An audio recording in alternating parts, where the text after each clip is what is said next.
It's been 20 years since pop classic MMMBop hit #1, sending Hanson to superstardom. Since then, the Oklahoma brothers have sold more than 16 million albums and ventured beyond songmaking, launching their own beer company in 2013 and launching the Hop Jam Beer and Music Festival. And the band's entrepreneurial spirit was born long before these side gigs. Maybe you guys can take me back to your early days when you were just starting to gel, and obviously at an early age you all were so musically inclined, but I don't know, how do you tell the story? I'll just let you guys kick it off. Well, the story, I mean, it is interesting to think about business from the beginning when talking about our story, because we did from the very beginning sort of think of it as this is ours. Like, it's not just I'm an artist and I want to go, be free to be an artist. It was the sense that we really felt like we were building something from the very beginning. And I think you could say that probably about a lot of artists that think, I'm going to start a band and then we get the van and then we have some merch, and so yeah, we're building something. But we really talked about it in a way that was very tangible, because we couldn't do things regular bands did.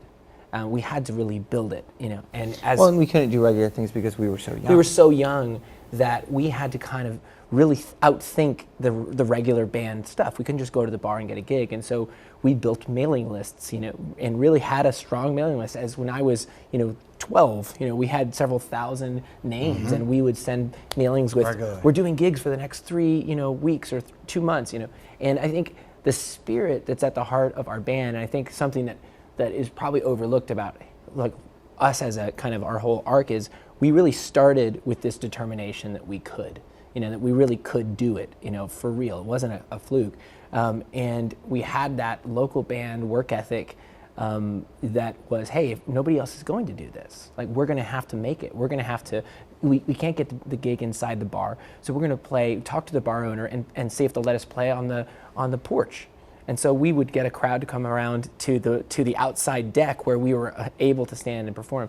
And that spirit of building it, by your own hands and really caring about the details is probably why we decided to start a record company, and why we've, started a beer company, and why we've, built things on our own, is because that same energy of, someone else isn't necessarily going to get my vision. Someone else isn't necessarily going to walk up and say, here's your menu of these 5 things that you could do. We're going to have to make up our own menu. If we think about the world of business, or people like Steve Jobs, right? They don't see that product out there. They think, what could we do that people might ultimately want? Thinking ahead almost. There's an urgency to figuring out how to innovate, how to see what's not there. Because we've actually seen like the coming of age of the internet, and then the hope that this would actually be a renaissance. And it's been, once again, it's a renaissance in one way. The content's out there and there's so much amazing possibilities. But once again, our industry has handed over the control of the music and content to some of the same dinosaurs. We've got Jimmy Iovine running Apple Music, we've got Leroy Cohen running YouTube, we've got the guys that killed the old industry running the new one. And then we've handed our rights to technology companies like Spotify, who are pillaging, like they're using our content to sell it like gum at the at the grocery store aisle. Dude, we'd be well off if they were selling it for the price of gum. So, I mean, actually, somebody might actually be able to make a living, especially up and coming artists. So the urgency, I feel it's like a serious sense of urgency, like thinking about the fact that my 15-year-old who loves music, or Zach's 9-year-old that might be a drummer in 10 years that for real want to be in a band or want to do something, like, what is the industry going to look like for them? Because and so seeing the iPad before the iPad is needed, I think is really, really, really needed now from artists, not just from the business guy, but from artists that realize that they are the innovators. They are Steve Jobs. There's also the issue of risk and being willing to take a risk. And early in your career, you guys were willing to say, starting our own label is an option. So even though some things haven't changed in the industry, sometimes for the individual artists, things don't change because they don't change. So talk to us about that evolution for you as well. Well, I think it's important to juxtapose the risk of starting a label with the risk you face as a band with a apathetic label, right? So in 2003, we started 3CG Records after releasing 2 albums with a major. Our second album, they had a huge merger, and really, we saw almost everyone who worked with us get fired and replaced. During the making of the second record. During the making and release of the second record. And what we discovered sort of in a way that was undeniable on the third album was they were willing to wait till whenever, spending our money that we had to recoup, watching our fans go become fans of other bands, and not having any plan for connecting and building and growing, and essentially that long tail, which is really all that you have really with a career, is the long tail. And so the risk was really apathy or money, right? We had enough success that we all had, been smart with money, that we could go, okay, let's pool and let's hire people to work for us, and let's build a new, endeavor. An expensive endeavor. Or let's watch it fade away and go into nothing, go into sort of the expectation, right? The expectation is that a lot of bands, or most bands, I think, have one big album and then they disappear. And that's really often the product of a system that is designed to let bands disappear. And we just said, we're not going to go quietly into the night. We're going to take risks the way when we started as a band, and we were too young to play in bars, and our peers were playing soccer games on the weekend, and we were driving to Wichita to play a gig. Or, yeah, exactly.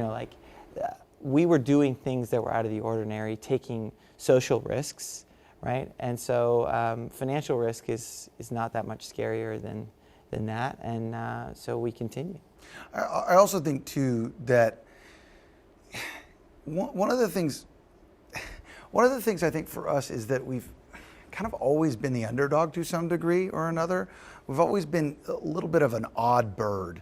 Whether it's when you're starting out as a band and you're so young you can't do the normal things that a band does, playing the bar gigs or whatever, so you've got to find other avenues for that.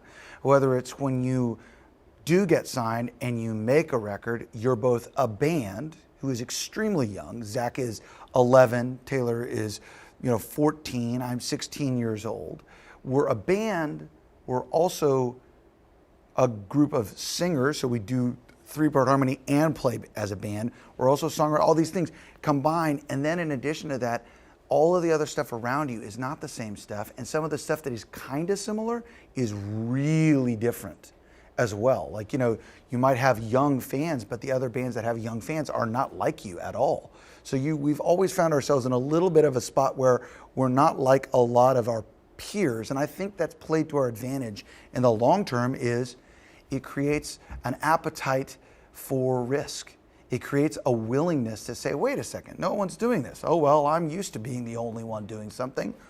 And also to look at all the opportunities around you. I mean, you think about, how does a business stay fresh or young? They might start a new business line that's still going to make sense to all their investors because it's relevant to what they do. And that gets us to things like beer or music festivals, 2 things that just came very naturally as an extension to what you're all about. Maybe you can tell us a little bit about the evolution there.